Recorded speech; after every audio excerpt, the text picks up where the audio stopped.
Chapel Roan, Pink Pony Club, Chappelle. I got a PTA.fact check. Don't think there's an E at the end. Sorry, everyone involved. Peacock, Telephone Song. Maybe a thorn in between two roses, but fuck, I love that song and I love my family. Beautiful Day, U2, an absolute iconic track from the Irish outfit.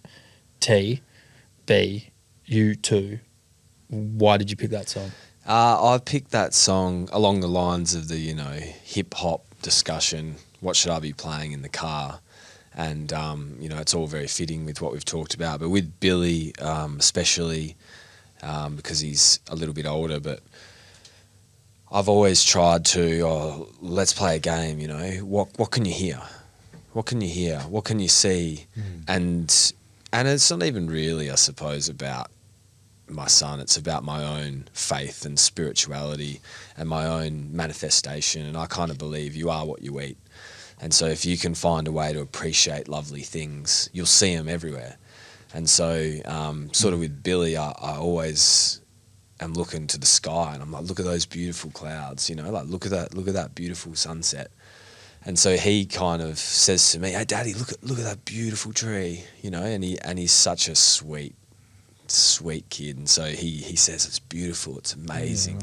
Yeah, and he was telling me about how beautiful the sunrise was, and I was sort of selecting a song, and it just came to me, and so I popped that in the car, and there's me driving. It's like 6:45 in Melbourne, cold as, but it's that beautiful pink sky rising, all the leaves are off the trees.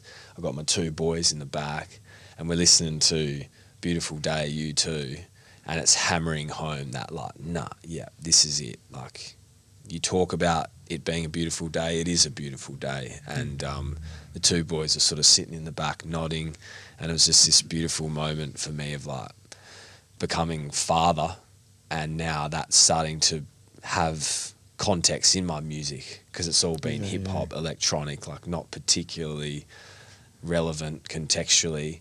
And Matt's brought me on this journey towards like, hey, this is actually barbecue music, and hey, here's this 70s song, and here's like some normal, temperamental, sort of relaxed music. And U2, Beautiful Day, fit in really nicely with a song that me and my kids spend time listening to, and it represents that mindset that I try and have with them.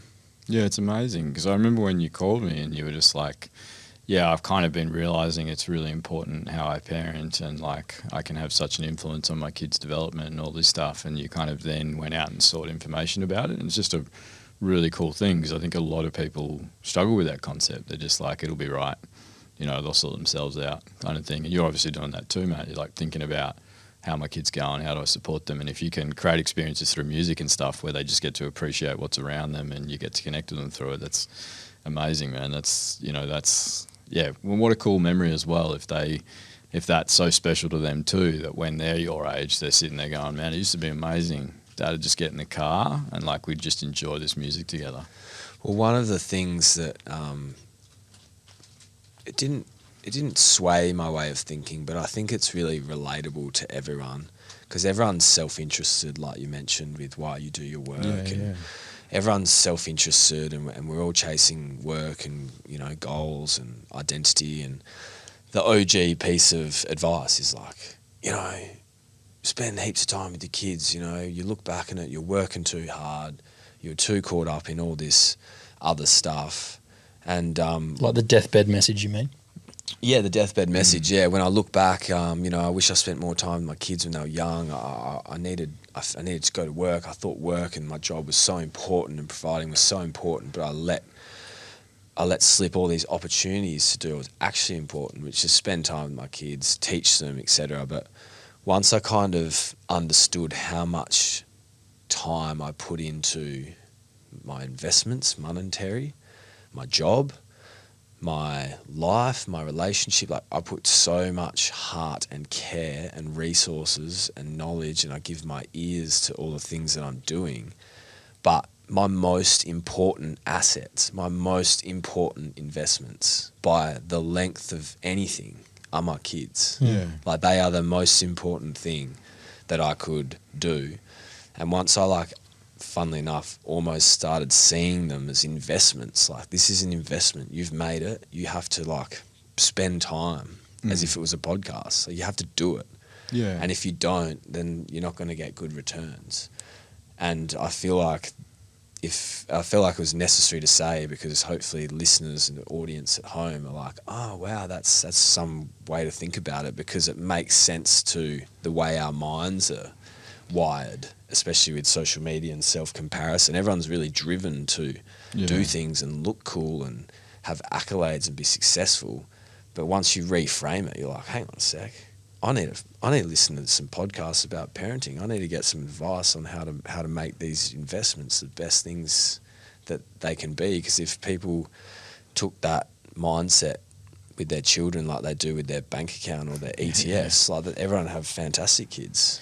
Yeah, exactly. And it's a weird thing, I think, that we're seeing this big shift that's happening really quickly about thinking about that. And what you've just done is one of the best parenting evidence strategies there is, which is called reflective practice, which is just like, hey man, these kids matter to me. I want to invest like energy, and it's not how much time, it's what you do with the time you have with them. But also, like, I'm not trying to be a better parent than anyone else. I'm trying to be a better parent than I was a month ago. Do you know what I mean? That's who I'm competing with. I'm trying to have growth, and I'll only have growth if I give myself an opportunity. I give myself a break. I kind of look and see how everything's going. I can go, man, I've got too much on my plate. I got to pare it back a bit. It's also like our kids are watching us pursue our dreams as well. Do you know what I mean? If you just went, I'm going to give up footy, I'm going to give up everything else, I'm just going to sit at home and parent, you're not showing your true self to your kids, but you're also not showing like how aspirational you are and what matters to you and how you chase that. And, that's what, like, I just grew up watching my mum work 3 jobs. So, it's interesting. I hit 14 in 9 months and I was like, sweet, job 1, job 2, job 3. It was only in med school I had 1 job. I worked every weekend as a hospital kind of orderly cleaner because I was just so terrified of not having cash, but I saw that work ethic and kind of went, sweet, I've got to, because our kids will do what we do like more than what we say, you know what I mean? And they'll be watching you guys and being like, what type of people are they? Do they chase, and it's even self-care of mental health, us exercising, we were talking about before. I sometimes feel guilty. I'm like, hey, what the hell am I doing? I've got hardly any time with my kids and I cut this time out every day to go and exercise. But then I give myself a break and remember they're watching me. They're watching that I invest in my own mental health. You know what I mean? And my kids will hopefully remember, Dad still cared about himself though. He still did those things and he had less time with us, but it was because he was trying to come back and be a better dad when he was back with us. And so there's that. I don't want to sound it as a pressure point, but it's just like, it's hopefully to give some people some leeway to say, actually, it's really important to look after myself. Fills me with a lot of confidence because I definitely have that internal battle. I want to get into now what you're up to, what's next for Dr. Billy Garvey. Yeah. So we're just trying to like grow this social enterprise. It's been really amazing off the back of this Churchill Fellowship a few years ago, which was about like what we're doing now. How do we use media to actually bring the evidence to the community where people live their lives in their homes, listening to stuff. The podcast, the book, always up for collaborations. We're starting to really see, a shift from kind of, things that might not have evidence being in our communities to thinking more deeply about actually the research should guide us, the expertise should guide us, and combine really importantly with the lived experience to be this kind of really meaningful thing that comes around our kids, our parents in the community, caregivers, professionals that work with them. Like my PhD was all about educators, but there's all these kind of amazing things that I'm getting to do because I think, as I said to you guys when we were rolling in here, I love sitting in clinic. But I can see 12 kids a day in clinic and hopefully I'm helping a little bit. But I'm just trying to share what I've learnt, and that's why it's really cool. So we're really cool even with like, footy clubs and stuff like that. Those are really powerful communities, like about how do we share our experience so that a dad can sit there and be like, man, my kid drives me crazy at dinner and I've been coming down on them. Maybe I'll try that thing. Or I'm worried everyone's looking at me when my kid's blowing up out at the pub. Maybe I'll try that thing, you know what I mean? And that's like, without sounding like, too ambitious, that's how you change the trajectory of these kids' lives. That's how you get in early before that mental illness stuff gets set and teach those skills and learn that stuff. And I'm just very, very lucky that that's the area that I have expertise in because it matters to me personally. But also I can influence my 2 kids by how I am with them. But I worry about the future adults they'll be around. And they're kids now. None of them are destined to be people who perpetrate intimate partner violence. But, you know, those of us with daughters, there's 33% chance that they're going to experience intimate partner violence just purely because they're a girl.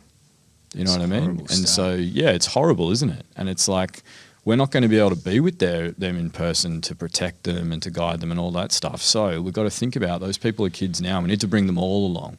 The kids that we go, stuff you, you've had a chance, or how bad are your parents? Where are the parents? You know, these kids that are running around breaking into cars and stuff. They're little kids that sent up hundreds of flares that they were struggling, and we didn't support them. We just said, bad luck, mate. You know, more punishments. And then sometimes they end up in juvenile detention, and then they get out and then they end up back in there again. And it's like, that was not their story. Going back to nature versus nurture, that was not their fate.